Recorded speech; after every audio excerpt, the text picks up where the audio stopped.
Alright, today we're going to talk about Geek History for the iPhone. In my Jabs Apps folder here I have the Geek History icon. We're going to go ahead and touch that to launch it. See our nice little splash screen. And then we go into the app. So today is April 19th, and here are all of the facts for today. And you can scroll up and down by touching the screen. There are all kinds of great geeky facts in here. And if you want to share a fact, you can simply touch and hold for a second on the fact.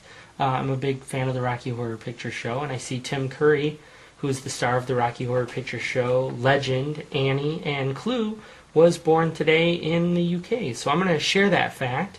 So I touch it, and it pops up the fact here. We can see on today's date, April 19th in 1964, Tim Curry, blah, blah, blah, and we can choose to share it to Twitter.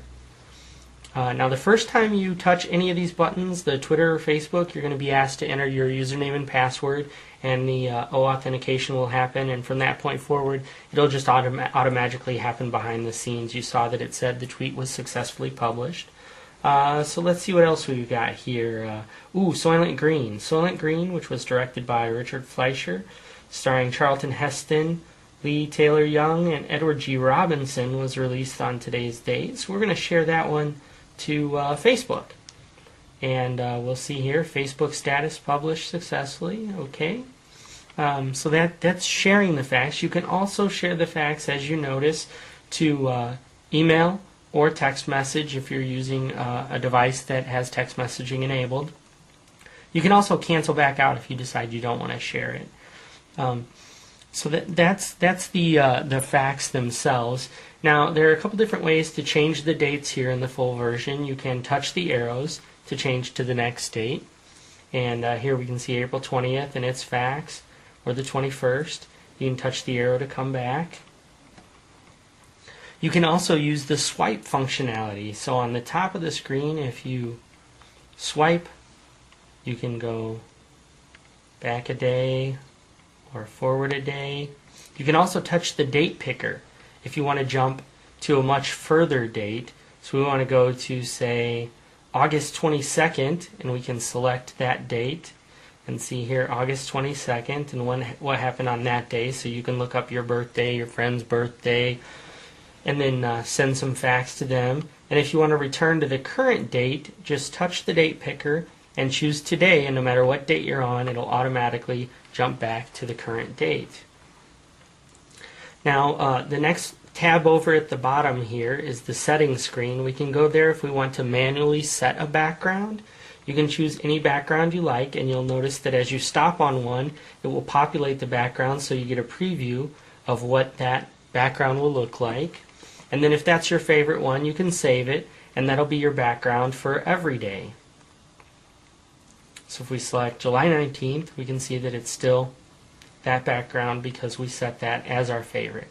Now me personally, I like to keep mine on random. When you have yours on random, each time you choose a different date, it will randomly repopulate.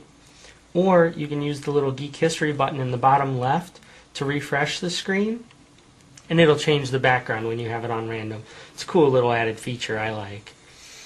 The last tab that we have at the bottom is the About screen, and it tells you what version of the app that you're running, has a link to our website, geekhistory.jebsapps.com, and it has buttons so that you can follow us on Facebook, Tumblr, and Twitter. And then if you think that we've missed a fact or there's something you want to bring to our attention, you can touch the geekhistory@jebsapps.com, and it will pre-populate an email to send to us, and you can just touch down in this field and type whatever you want and then hit send, and it will send the email directly to us from within the app. You notice when you're out of that, either when you send the email or cancel out, you're back within the app. It stays right here. Also, if you decide you want to go to our website, you can do that from within the app. It'll take you to our web page. And then again, this is running Safari within the application, so when you cancel out, you're still here in the app. You can go back to Geek History without losing where you were at inside the app. Be sure to visit us online at jebsapps.com to keep up on all of our apps and all the other cool things that we're doing in the future. And follow us on Twitter and let us know what you think. Thanks.